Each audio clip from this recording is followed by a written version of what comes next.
Welcome everybody to the Lampshade Poets evening. My partner in crime, Pam Ahlen, is in New Mexico, so I'm in charge of you all today.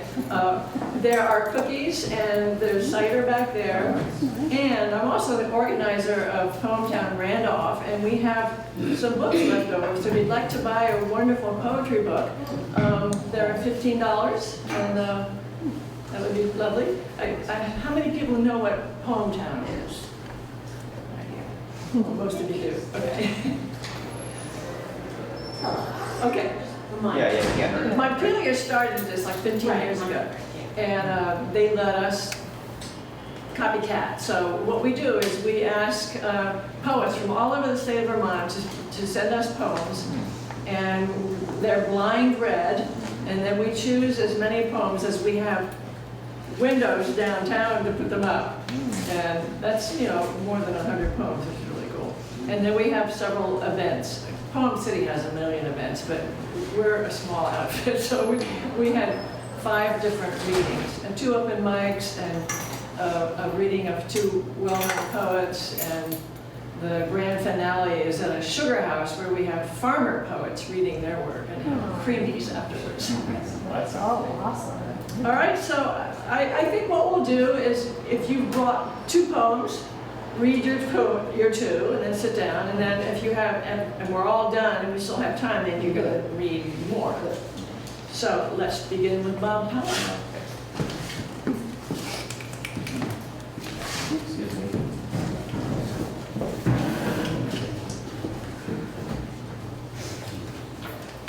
This is so much fun. You can say it. A nice community. Thanks for hosting it.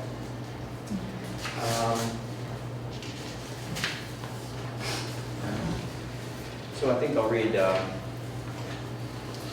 one a little bit longer poem and then a shorter poem.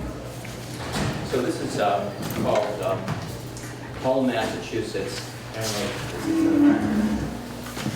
seacoast town at home. You know where it is? Good. All right. In the little, can you hear me okay? Is it working? In the little cart she drove, open but for its canopy top, her supplies are tucked into the miniature bed on the cart's back. I watch the way she secures each bag of refuge still in its canister before she heaves it out. The bag seems almost as big as she is, onto the curb for later pickup. Next, she picks up the overspill of cans, wrappers, a single sandal, even purple Slurpee she scrubs up. Other workers comb the shore. It's 6 a.m., and yesterday, another gasp of summer brought crowds in. Only 2 lovers walk the beach now. The air has a pleasant chill, and the hotel where I stay is full of families looking forward to another day at the beach before the new school year starts. She proceeds down the shore, backed by Nantasket share of Boston Harbor. After breakfast, about 10 a.m., it is already warming. A sign still hangs over a rectangular plot of what was Paragon Park, gone since 1984, but for the old 1928 carousel housed on one wharf. The condos to be built have not yet materialized. The couple tucked in by the beach wall, deeply creviced and tan, enjoy their morning cigarettes, would remember the Ferris wheel which had stood just behind them. In high school, we came for the roller coaster with our dates, although none of us would have chosen to live here. Many of the grand old beach houses have now been refurbished further down the shore, past the seedy arcades, the beach hotels, where across the street, she is finishing her morning's work. Just beyond that point, before you enter the town proper, a mixture of shops, 2 laundromats, a hardware store, a very reasonable, inviting diner, every table fresh with flowers. Between the intersection of 2 busy streets and a triangle is an impressive war memorial, a great concrete wall dedicated in 1924 by Boston's Mayor James Michael Curley. who had a beach house here. Joseph Patrick Kennedy, who is noted among the World War II dead, was born here. There's a very tall, half-statue, half-high relief doughboy, but every conflict is represented. 1,200 names alone for the Vietnam War and the war against terror. It is called the Wall of Honor. Those who died while they served are starred by their names. The population of Hull even now is just over 10,000. Only 55 miles away, south off Route 3 is Sharon, Mass, where I grew up, not much larger, but our numbers are not commensurate. During Vietnam, before my time, most avoided the draft by going to college, then stayed in school, becoming lawyers and doctors. Very few would have volunteered during the Gulf War, Operation Enduring Freedom, Operation Iraqi Freedom from my town. It didn't even occur to most of us. Any struggle of conscience or duty or obligation to serve was the exception there. It does not seem that was true here. The cars barely crawl now on Hull Shore Drive. Families trail across the beach in irregular intervals. Not just the teenagers are on their cell phones, for no good reason. I feel anxious for them. They are impervious to the cars, it seems, and the drivers at this hour remain patient. No excess honking or laying on of their horns, as if expecting to soon be among them, enjoying what might be the last good day of summer. And at least at this hour, the beach is pristine, except for a young girl's ice cream, which is toppled over into the middle of the street, and she still holds the empty cone in one hand. The other hand is in her mother's, yet without tears, her face a mixture of astonishment and fear. Is there time for another one? That was kind of a long poem. Okay. This is a much shorter poem. This is entitled Early Spring Photograph in Stratford. It's an ekphrastic poem. I received a beautiful photograph late in spring from some friends who's dedicated to. The canopy must have been reduced last November to a wreath of sticks.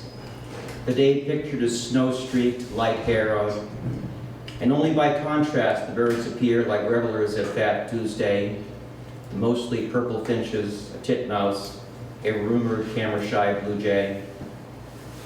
A finch feeding dead center within the bottom hollow of the torus-shaped feeder makes clear they are in earnest, not perched there for our pleasure. The birds are not ornaments on a macabre Christmas wreath, never evergreen, not baubles and holiday balls.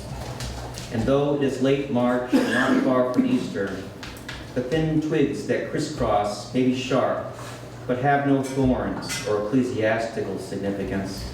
Indeed, have begun to bud, and someone keeps the feeder full.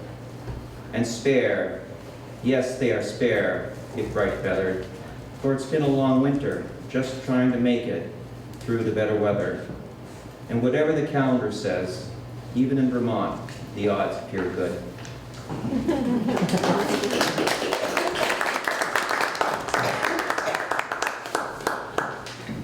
No one volunteered to be second, so I took it. If I could find my phone.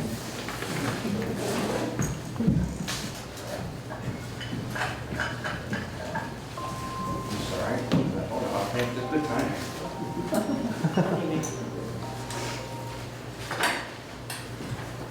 All right, this is called Reverse Heroics. Nearing the put-in on the Allagash, we were two happy couples in a car. My guy and two old friends, the canoes traveling along on the top. In conversation, the other man had muttered to me, "I wouldn't want you in my foxhole." Oh, I think of battlefields and heroics, purpose and specially trained abilities.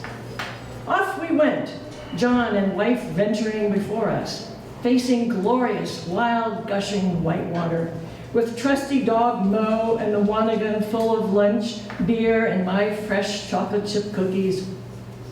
I in the stern of our beloved green old town, judging, calculating, measuring, watching. The heady joy of adventure, maybe danger, but knowing the importance of choice.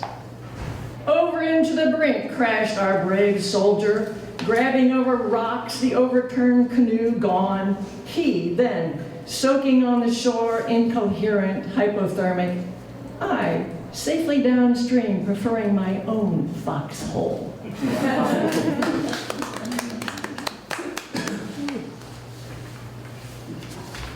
And my second one, called Parking Lot Philosophy. Oh my, what if I told you what I saw on a truck's back window at the shopping mall today? Words that first made me just burst out and cackle, mirthfully holding my sides. Then, actually staring, never having seen such a phrase, such an admission before. Then, towering over me, my thoughts, my fears, my anxieties of our time. Way back from the Greek tragedian Aeschylus, yes, I say tragedian, something should be harbored in all our hearts and minds. He wrote of the importance to tame the savageness of man and to make gentle the life of this world. What you asked was on the back of that parked truck. Please forgive me, I was raised by wolves.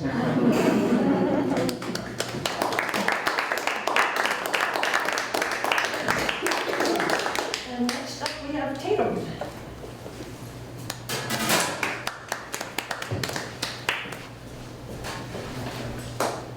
I have two long poems. I'll just read one at a time. The one that I'll share first is a poem called Now. I wrote it in 2018 when I was a master's student at Columbia University. So I will read it with you all here and now, and I'm grateful for the opportunity to do so. And I will read it with and for the students at Columbia and all over this country who are engaging in protest for peace and against colonialism. I'm a commodity, a cognizant anomaly, an oddity on odysseys to see how life ought to be. Gotta see what God could see, us living all in harmony. The new normal's transtemporal, it'll make sense if you follow me. I got the gifts of prophecy, I understand my history. In my meditation, I see past and future presently. All three occur simultaneously. That's how I hear my ancestors speaking to me. That's how I hear the bullets of Wounded Knee, the genocide of Congolese, the death rattle of black bodies swinging from the poplar trees. The brutality of slavery, them breaking up our families. The bravery of those who swore that unknown shore they'd never see, so suicide seemed heavenly. I see their bones in front of me in their mid-Atlantic graveyard. They're the inspiration for all this and why I go hard. That's how I now know this now moment with the know-how to show it, this eternal now moment, the source of all gnosis. For those in hypnosis, the opponents of dopeness, I'll change your vibe from low to high, call that a conscious osmosis. I feel my descendants' emotions. It's a joyful commotion. So much liquid love that it drowns all the oceans. No frowns, just elations, it's past revelations. We finally undrew the lines betwixt nations. We honor this earth as God's prime creation and don't give one fuck about your skin's pigmentation. It's an iteration of earth architected by alchemists who were told turning lead to gold was a matter of consciousness, who know spirit matters and matter is consciousness and the all is the all and she underneath all of this. They know this now moment, this eternal now moment. They teach it in schools and they keep it in focus. Ain't no hocus pocus, it's the truth, no apology. In this now moment, this wisdom flows out of me. Tell the whole world about this grand old ontology. And if you understand it, then we better change some policy. Marching away from our debt-based economy that shackles my people and rapes our ecology. Liberation for those who have lost their autonomy. I feel you, ancestors. I know that you're proud of me. But don't stop and stare, I ain't no damn prodigy. I know but one truth that I'll give to my progeny. With indigenous wisdom and modern technology, we got all the answers, so come y'all, just follow me. Peace.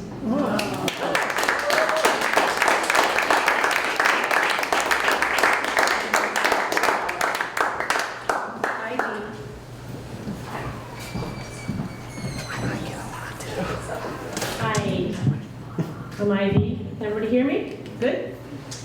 So I'm going to start with a poem from a book that I've just published, co-written with a former Mal student at Dartmouth who did an independent study with me in the summer of 2020. His name is Al Salehi. He's Iranian American. His parents are from Iran. And he wanted to study poetry. And I said, well, it has to be Emily Dickinson because that's what I'm working on right now. And I didn't really want to prepare. And he said, okay, that's fine. He was very interested in the poetry that she wrote during the Civil War period because he really wanted to write about the Black Lives Matter movement. This was the summer of 2020. And I said, okay, great, and we made a syllabus up. And within 2 weeks, he brought me a manuscript of about 60 poems. He was that kind of person, like he stayed up all night and just wrote, a terrier kind of, And I said, oh, okay, well, let's kind of workshop the poems. And then he said, why don't you, he knew that I was writing political poems, and he said, why don't you write poems in response to my poems? And I thought, oh, well, that's not a bad idea. So we did that. And soon enough, I had 60 poems in response to his 60 poems. And we ended up cutting that in half. And so half of the poems are now in this book. And we're working on the second one, which is, I think, going to be more oriented towards the conflict in Israel and Gaza, because I'm kind of like, that's really all I can think about these days. And I think it's going to be in conversation with Rumi, because I've been reading Rumi, who is a Persian poet who's just gorgeous. So this book is set up in an interesting way. Every poem has an epigraph to an Emily Dickinson poem. And then his poem is on the left-hand side, and my poem is on the right-hand side. So we didn't write the poems together, we wrote separate poems. So it's kind of a real conversation. But in the interest of time, I'm not going to read his poem. You'll have to buy the book. That's still north, if you want. I'm going to read the last poem in the collection. The epigraph to the poem is an Emily Dickinson poem I think you'll be familiar with. It's called Hope is the Thing with Feathers. So you all know that one. I didn't think I had to read it. It's a beautiful poem. And so here's my poem. Let's see how I get this organized here. Love will always be a messy, maybe flight across Dickinson's unplausible divides. Can we love what is out of our hands? With two, we recognize love, but love is also many around the kitchen table, sharing bowls and breath with strangers who put us all on best behavior. Can we love what we cannot touch? Touch me, though we dwell on opposite ends of much breath. Don't let this messiness unmake us. Make it matter. Take what I offer, myself singing in windows flung open, doors refusing their jams, so we pass through, pass into each other, not passers-by, but passengers in flight, all colors, abroad, abreast, unbranded, borderless. So that's reenactment. And then another short one. This is also, I was last night on the green with the Dartmouth students. They were amazing. It was a horrific scene with the police there. One of my good friends was, a faculty member was arrested. It's quite amazing. So this is a poem from, so that I have a solo collection that just got accepted by Finishing Line Press. I'm so excited about that. And should be out in 2024. It's titled Tumult, Whitewash, and Stretch Marks. And it is also about, it's kind of a memoir in verse about me growing up as a nerdy Jewish girl in Brooklyn, New York, and how my community shaped my identity and my sense of racial relations and racial identity, and what I inherited from my Jewish community. But this is a poem from a series which is about Dartmouth. So I wanted to read this in honor of the Dartmouth students and the staff. who are on strike now. The graduate students are on strike. This is about another occupation. This was about the shanties, you might remember, that were built on the green. This was in 83. It's called Pizzle in the Boardroom. They occupied the elegant hall as if by birthright, usually swarming with students, now eerily empty.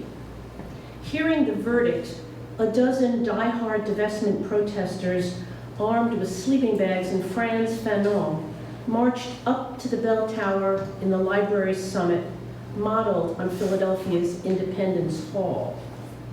3 men, college trustees, commanding the space, at ease. When the board arrives in town, the bell tower's light blazes green for money or the great Gatsby's grasping the orgastic future that year by year recedes before us. Deputed as go-betweens, we pulled these 3 pillar men from an elegant dinner, begging them not to order the protesters, age of their children, strapped into sleds and lowered down the face of the tower 200 feet in the dark. Your unctuous tone, companionable gruff chuckle edged with the slightest sliver of mock. It was your body language that slayed me. Eye to eye, shoulder to shoulder, your color did not matter. Some familiar fumes suffused the elegant hall, ruffled the velvet curtains, a heady dialect of cigar smoke, snip tips, brandy. On the edge, I writhed, a frenzy, riot, hot wire, about to short, could have stripped and spit nickels on the glossy black and white parquet floor without breaking your stride. Thank you.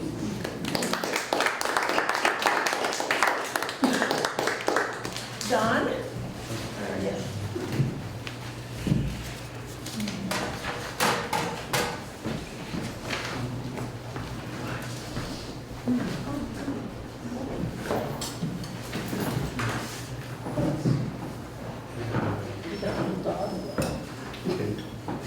I'll read a couple also. I don't know how to say how long short they are anymore. The first is writing what you know about. If you live in Vermont and you get old. This is called Old Age in Cold Weather. If you grew up in Houston and moved to Vermont in midlife, when you reach age 80, you may have to choose between turning up the thermostat in winter to an almost tolerable 70 or moving to Florida. That obscure finger of heat and humidity, that obscene finger of heat and humidity dangling between the Gulf and Atlantic, a state you've ridiculed for decades, but now relentless cold has got you thinking. Seems like an easy decision. Make the house warmer. But that means more air pollution from burning propane and listening to friends' incessant bragging about their living room set at 64 all day and bedrooms at 55 all night, claims you're not sure you believe. You could bench the boiler for a heat pump. Costly at first, but cheaper to run and kinder to the planet. Still, they are noisy, and wherever you sit or stand, it will blow their irritating breezes on you. You could wear warmer sweaters and down vests, drink hot tea all day, and lunch on hearty soups. But the cold will stay well into March and April, when friends in warmer places will tell you their daffodils have bloomed and passed, and their tomato plants are hinting at fruits they will enjoy before you can even think about planting a seedling in your still frozen ground. But what can't come to full flower further south is the flush of ecstasy you feel from the sun, rushing north so quickly that light hours lengthen at a speed transcending time.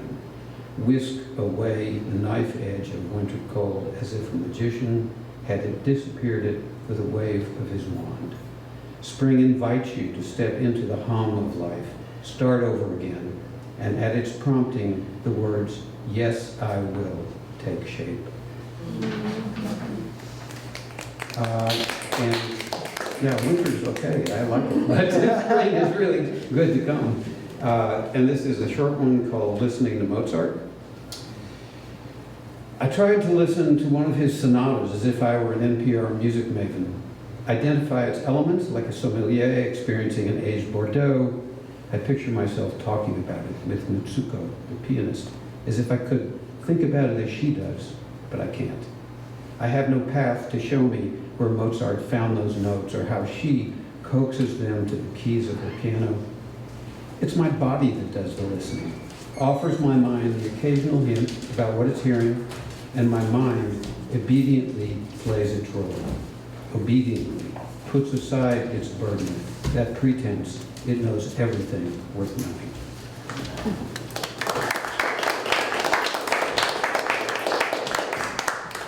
And then we have Betsy.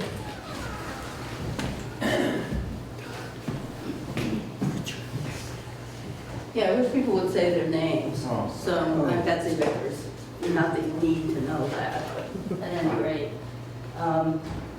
For all the fact that it was a pretty light winter, it still seemed to just snow and snow and snow. And I found myself writing a lot of snow poems, but I'm only going to torture you with one. This one's called Snow Scene. Over first light, fresh snow, wearing a long black down coat, black fleece hat, mittens, knee-high black boots, a woman fast walks her large black dog on a taut black leash. She's a positive negative against the white, removed corporeally from the landscape, an artfully cut silhouette, animated with each step, repeatedly creates an expected outline, leaves a blinked and blinked impression like an Edward Muybridge motion study.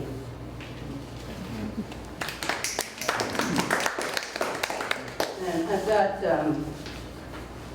poems that I write in, like I write about poetry, and then there are other poems that I write about family, and I have these categories. So this is from the poetry, the devotions, and it's called Unbaked Poems. It's unwise to reveal poems until they're fully baked, unless put back in the oven for a second time, like biscotti, nicely crisped up. But sometimes poems have been long in the mind's oven without awareness, and yeasty, suddenly rise, can be slid out done, well enough for the hungry. In my pre-dinner kitchen, along with a glass of red, a not yet grilled steak, raw green beans, poems elbow into the menu almost cooked. At least the mental recipe started with intention. A couple of ingredients missing, and this is one of those poems, still a bit wobbly in the middle, a poem for right now, half-baked, underdone, perhaps to be reconsidered over dessert.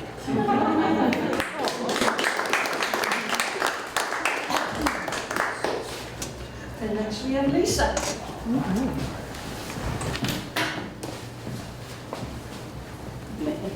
Yes, say your full name.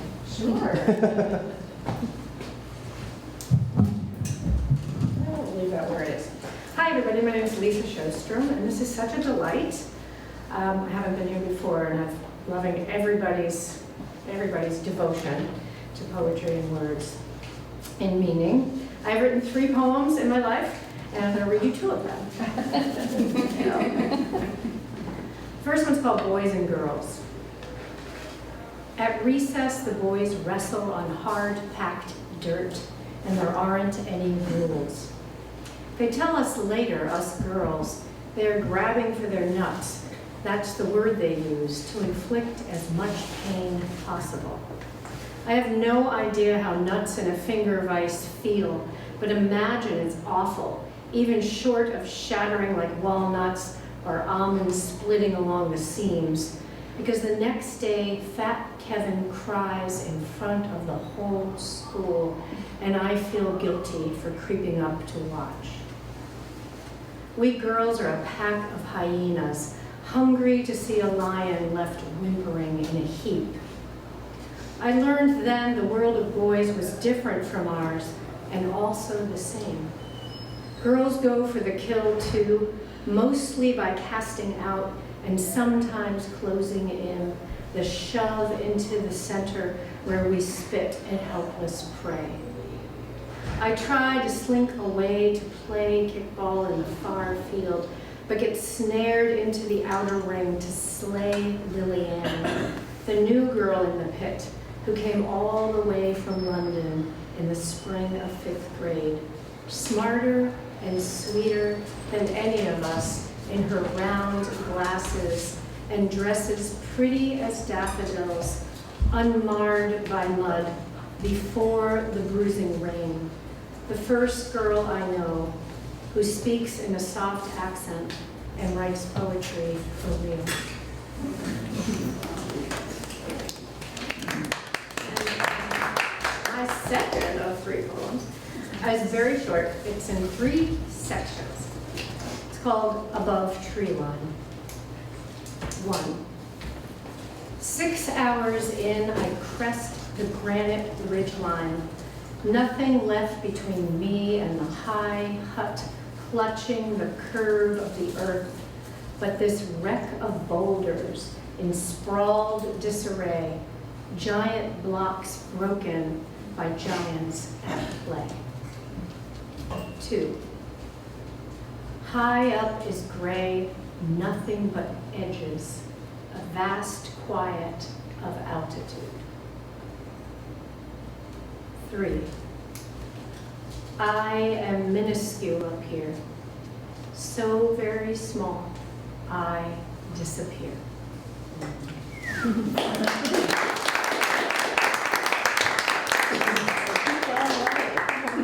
Right on, he said. Next we have Sarah.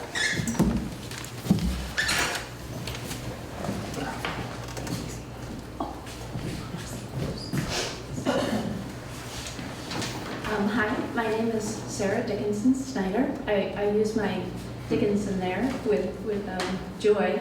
I didn't know I was a poet, but when I found out about Emily, I was thrilled that I had that name.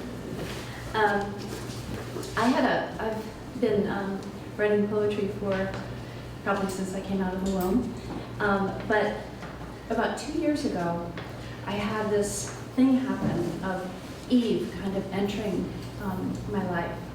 And I don't know why, but she has decided to take residence inside of me. And so I thought we were just allowed to do one poem, so I brought one of them, but I have a lot of Eve poems. She comes at me quite a bit. This is called Eve Sue's Apple for trademark infringement. She's stronger now, not hiding or exiled at the polished table in the quiet courtroom. She wears a dark green suit. She knows about archetypes. Hell, she created them. Think fig leaves. Think the Starbucks siren. Think just bucks. She's here to win. That bitten apple has been hers for millennia. She's a little bitter.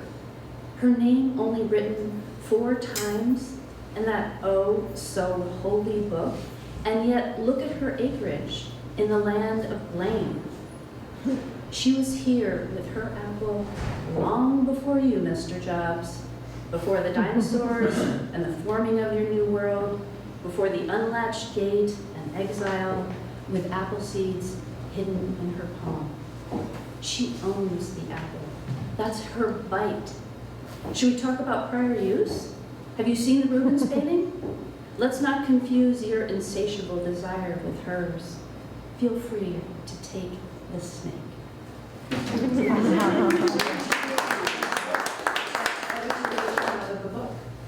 Oh, I'll do that after. Okay. Yeah, thanks. Bobby.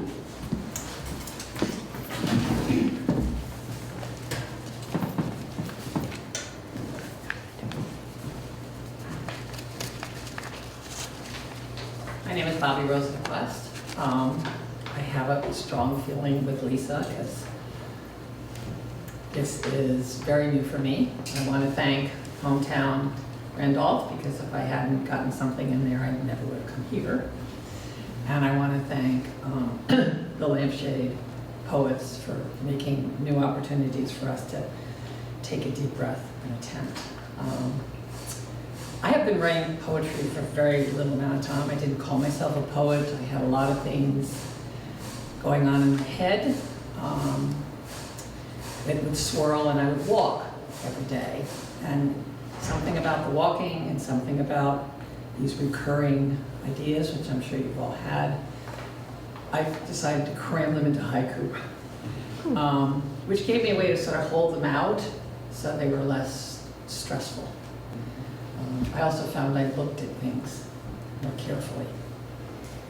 But I never wrote anything down until a friend of mine said, "Why aren't you writing these down?" And so I wrote them down and I threw them away for a while. And then I started keeping them. And they grew. And I'm still amazed that words just come out of nowhere. And you're suddenly writing them down because you're thinking, I don't know that I even knew that. So I have enjoyed this beginning. I have very short poems compared to some of the pieces that we've heard. My first one was actually written for my sons when they were going through some of the same sort of family trauma that we were dealing with. And I also was an early childhood teacher, so this is about children. It's called Young Sons. Teach the children about dying. Let them plant seeds. This child's flower lives. This child's flower dies. Life that weakens holds on to hope. Let children dig up pets buried with love. Watch a dead squirrel turn to dust. Meet a red-tailed hawk frozen in snow. Pick up turkey feathers at the kill. Help them see choices as leaves fade. Hear new sounds that fill the silence. Find warmth under layers and notice colors when dust fills the air. Have your sons hold an elder's hand. Time her breath and then her silence. Children can wait as a heart stops. Will lie beside warmth as it turns cold. They will wonder while waiting. They will question while watching. They will insert themselves into life's balance. They find compassion where death begins. That was something in my mind. Then I decided I had to get a little bit outside of myself. So this is a larger view, shall we say, and it's called The Meadow. When I was 10, I walked home through the meadow where we went sledding, where that girl in 5th grade tipped, lay on the couch, and didn't wake up. The meadow where that mean boy said he saw a ghost, and our teacher took us to look through the fog. I thought I saw it, but it was just the wind. Each day I got home late, but no one worried, and I walked again the next day. There, I found the unimportant tree, wound tight with vines so you wouldn't know. The unimportant tree grew leaves and a piece of fruit I'd never seen before. I thought of eating the fruit, but the tree had worked so hard. Once grown, fruit dries, then withers. I want to think I saved that tree, but it had no chance. Bulldozers removed its roots, paved the hill, cleared the woods of ghosts. The school is locked now. Its doors are hidden by vines. Mean boys haunt schoolrooms and hallways, and the lucky children fear only accidents. No one walks home. The meadow doesn't exist anymore. The wind, the rain, the fog move branches, recover trees, and seek children who can be outside, be late, and no one worries.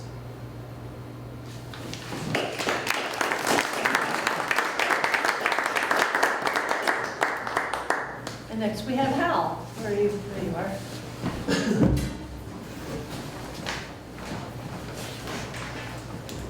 Good evening. It's good to see some of the familiar faces and some new faces. My given name is Harold Joseph Coughlin Jr., or as I prefer to say, what the hell were my parents thinking? If you want to call me anything like to dinner, I prefer Hal. And I also wanted to talk to people after we're done and before we head home about book stock and whether or not that's going to work. And last but not least, I really thought I was just going to come up and read some poems, but some other comments were made about the protests and demonstrations. And it was the spring of 1970 when I was in college that I helped organize 4 buses to go down to Washington, D.C. And I was arrested at a peaceful protest against the war in Vietnam.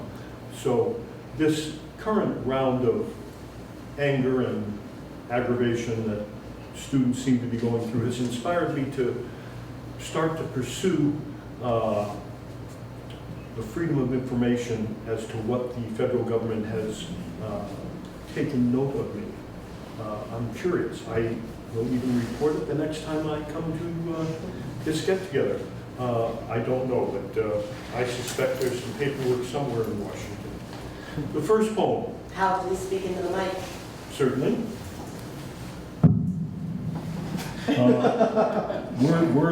Words traveling.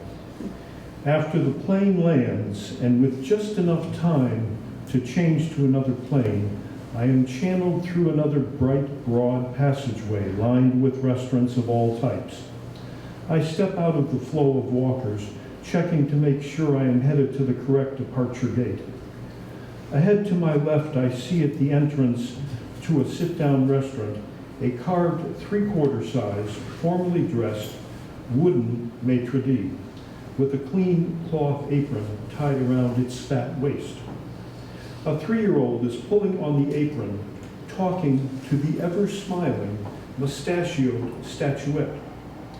I am too far away to hear, and quickly a woman with another child in tow appears and leads the still chatting child away.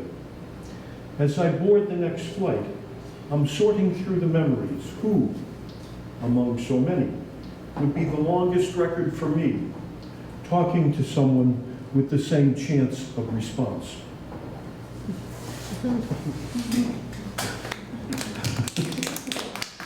As a poet, one should be unfamiliar with applause. Moments. The moment was sublime. The sun full in my face, standing at the top of the hill. The snow of the course I have chosen in front of me. And the kid behind me, one of the multitude, says to me, "You going?" I sat down on the electric blue plastic sled and took the 40-foot trip down the bumpy playground in snow. But that moment was enough.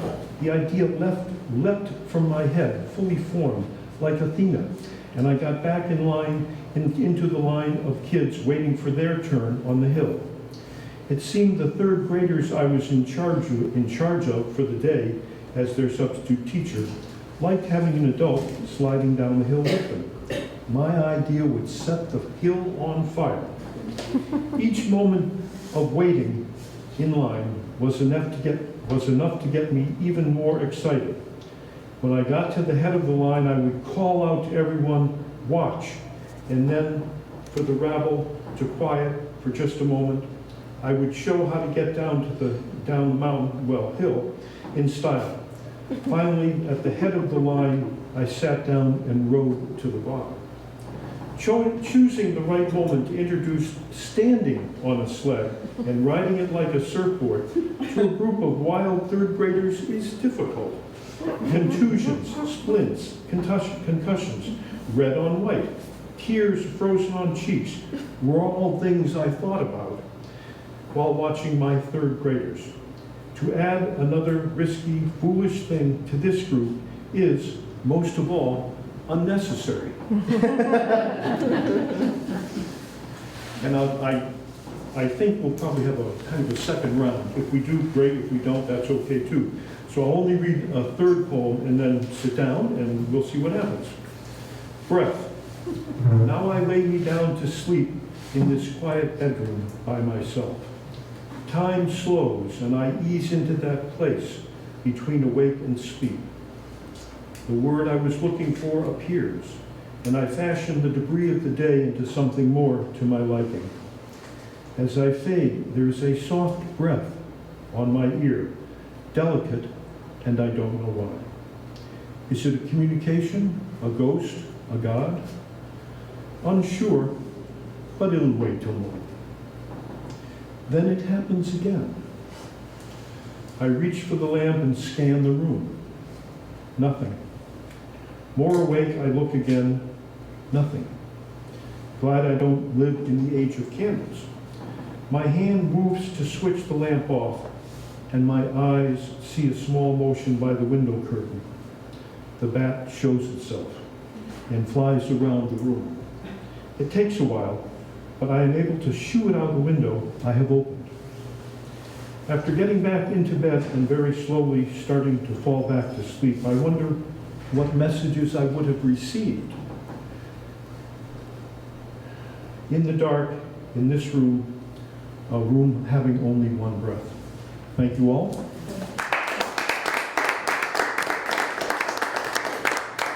Bob, have some more? One more. All right. Oh, what? When do we have these? You guys have till, yeah, you have till 8:30.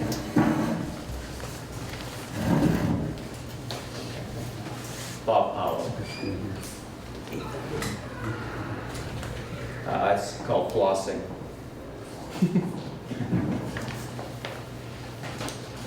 Make sure I have it all. Okay, just a short one. I am flossing my teeth at night. It is nothing like bowing a violin. The strider is from an enclosed space with too many fingers. I am flossing my teeth, noticing how the bottom front tooth splay and take my full concentration to get between without harming my gums. I'm flossing my teeth tonight, which is better than doing nothing, since taking only 2 minutes daily will prevent gingivitis. I am flossing my teeth at night, and after, in bed, will finish Anna Karenina. There is no hint of teeth until a terrible toothache at the end. It's autumn, and I'm flossing my teeth. My windows are open, the crickets rib their wings. I mistake the small creek for water running in my sink. Flossing my teeth at night is not saying Shema, an act of prayer, like counting beads or walking a labyrinth or marching at Selma.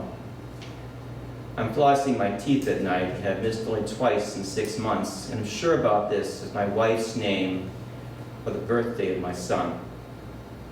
Bombs are falling in Kiev. The date is October 10th.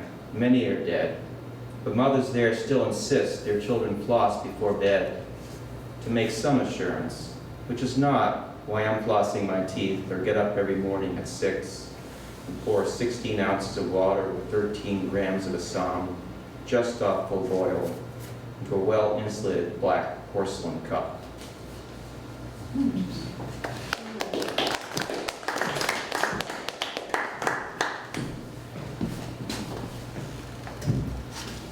Have another here, whoops, called Pax Vobiscum. Peace on earth and mercy mild, God and sinners reconciled.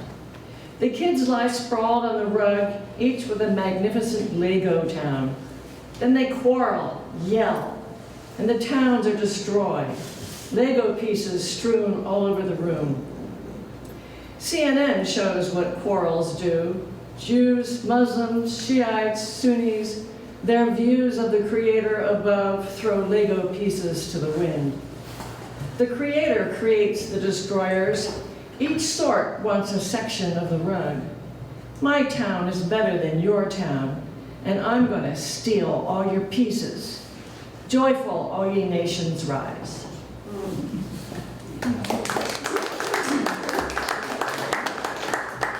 How about Tatum with your next? I got another.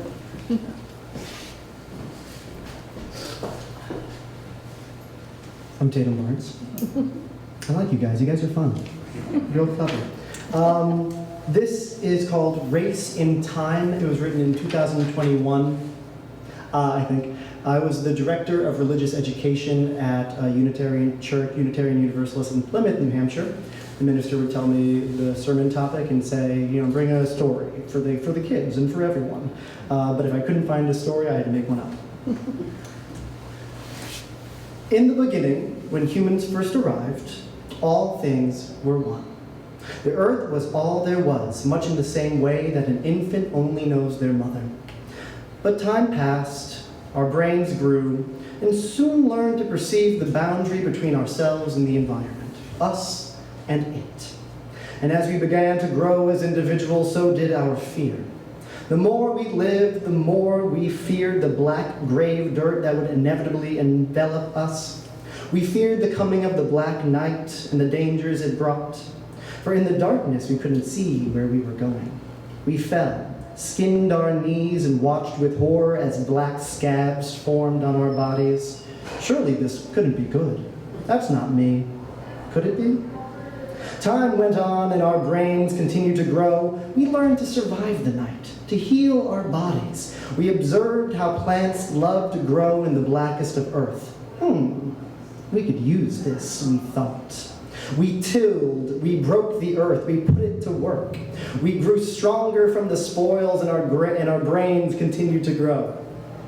It learned how to make categories, seed and root, plant and fruit, this and that. But the intellect rising in our minds soon cast a shadow. And in the security of our villages, we encountered another darkness, the despair, the doubt, the dread, the demons in our heads. Surely this couldn't be good. That's not me. Could it be? The village expanded. Some went north and some went south. Melanin multiplied or disappeared. People in different places did things differently, us and them. We forgot how things were in the beginning. Brother against brother, nation against nation. They talk different, cook different, smell different. Surely this couldn't be good. That's not me. Could it be? Dark ages, black plague, black magic, white crusaders against brown Muslims, Africa invades Spain and Italy, and folk don't forget. Europe discovers the world, and the dark continent to its south, the blackest of jungles, the blackest of people. They talk different, cook different, smell different. We could use this, we thought. We broke these people, we put them to work, made them slaves and worked them to death for tobacco, for sugar, for cigars, for rum. Surely this is great. That's not me. Couldn't be.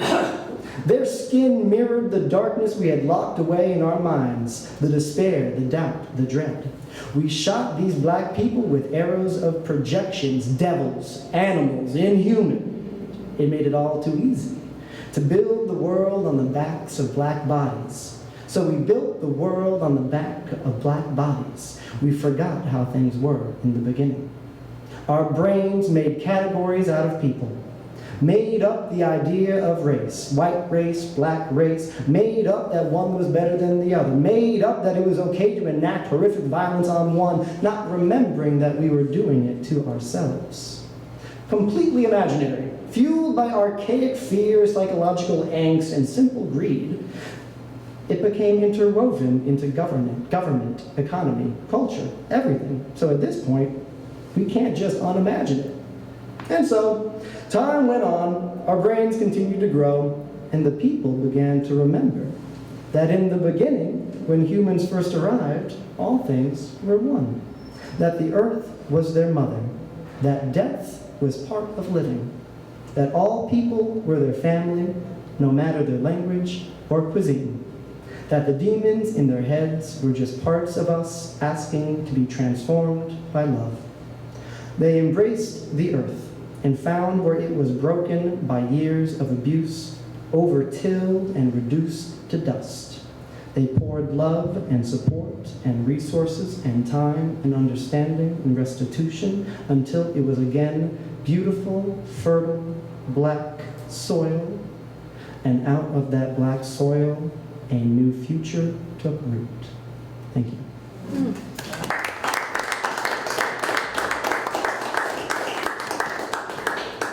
But Ivy, Lowen? Well, I want to say to Tatum, amen. Good story. This is a poem, another poem from the solo collection, and it's titled Becca in Middle School, and all you need to know is that Becca is my daughter. Beating small fists on her burning face, hunched on a chair pulled up to my desk in the laundry room, awash in student essays, bookshelves wedged between washer and dryer. On the playground, big boys called another boy gay. On the school bus home, she mulled over our friends Lisa and Lexi, the wedding of Sam and Quinn in the Thetford church, their long, long kiss. What would Rosie the Riveter do? I asked, one of her namesakes. Silence. Essays rustled restlessly for grades. Maybe write a letter to the principal, I tried. Can a good girl do that, she squeaked. Alarms clanged in my head, the words good and girl tangoing across a minefield. Remember our promise in karate, repeating before each class to protect the path of truth. So we sounded out homophobia, and she conjured the playground, a green space grown over with grass and clover. I hope, I hope, I hope, she scrawled on the big yellow legal pad in her best looping script. Next day, she came home aghast, her letter read out in every homeroom. So we hugged and high-fived, but kept the sleeves of our rosy blue work shirts rolled up. Thank you.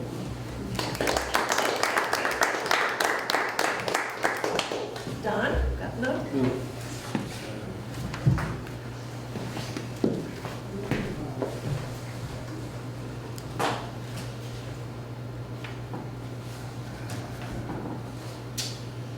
Okay, the title of this is Figuring It Out, which I don't think I've done. The shiny veneer of my younger self has dulled over the years, begun to fade, exposing a soft underself long hidden by the unwrinkled mask of youth and the illusion I was acting on life, not the other way around. Age has diluted my trust in that idea, and I have relaxed into the drift of seasons, lost interest in the brittle boundary between resolve and acceptance, the blur of what I wanted to see sharpening into what I could.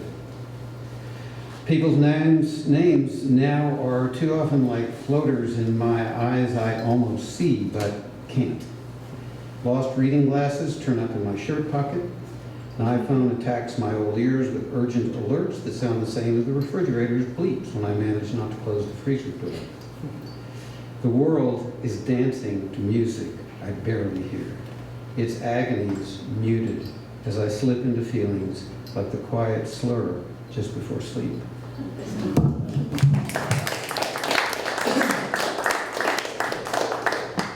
And Betsy.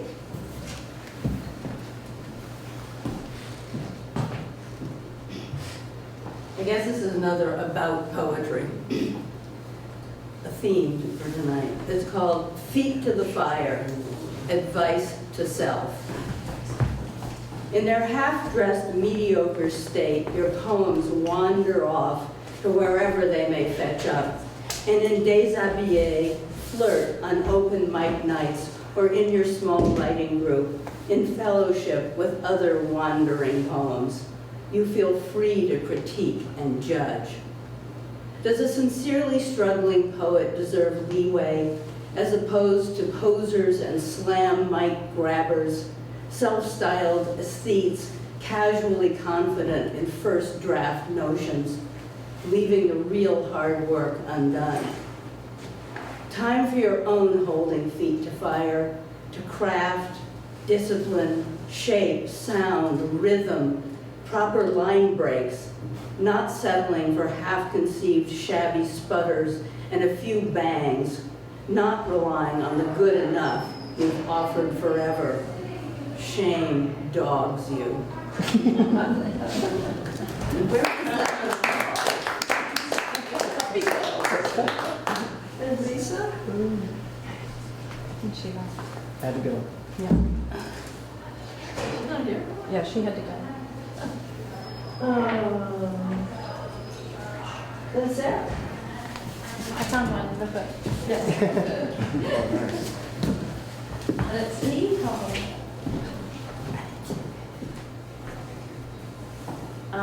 So this was in this lovely book. I don't know where it was because I was unable to go see them, but it was in some window somewhere. Has no one seen the sea?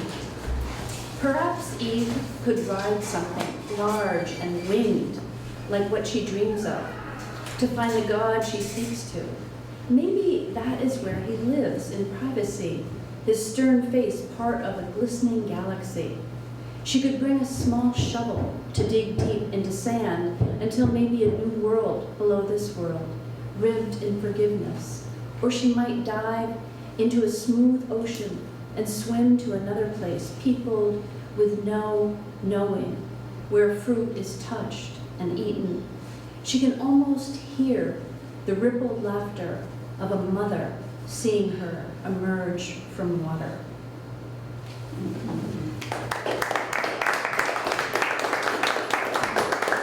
And Bob? Nope. Out of the book. Okay. Then Hal.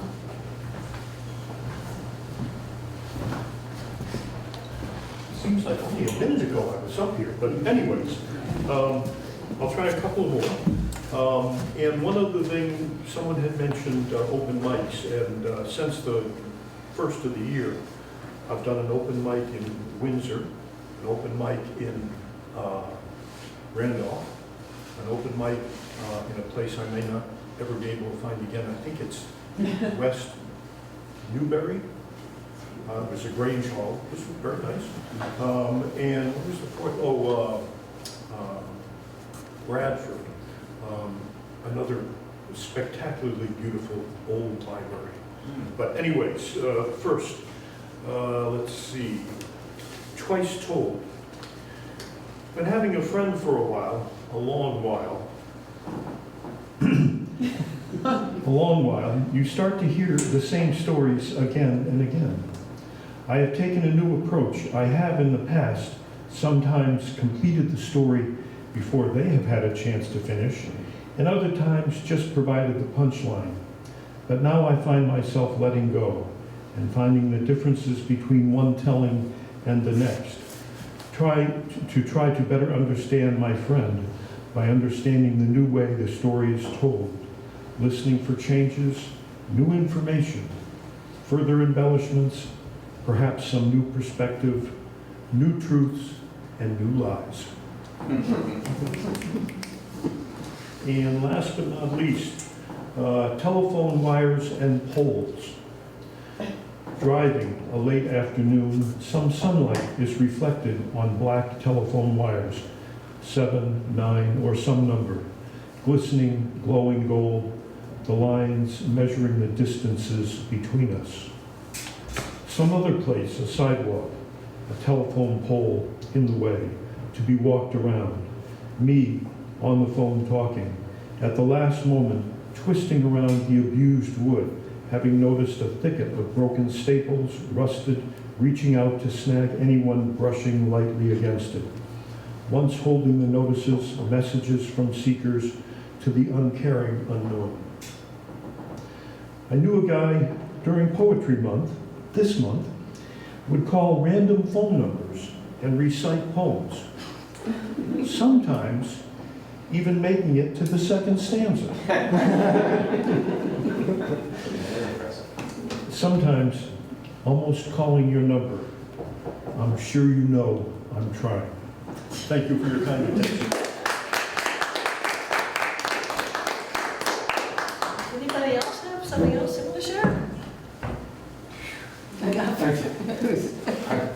when you said that, I thought of a friend who played guitar, and he was playing one night, it was just so great. And I said, could you just play more? And he said, you obviously don't know many musicians. Yeah, I can play all night if you listen.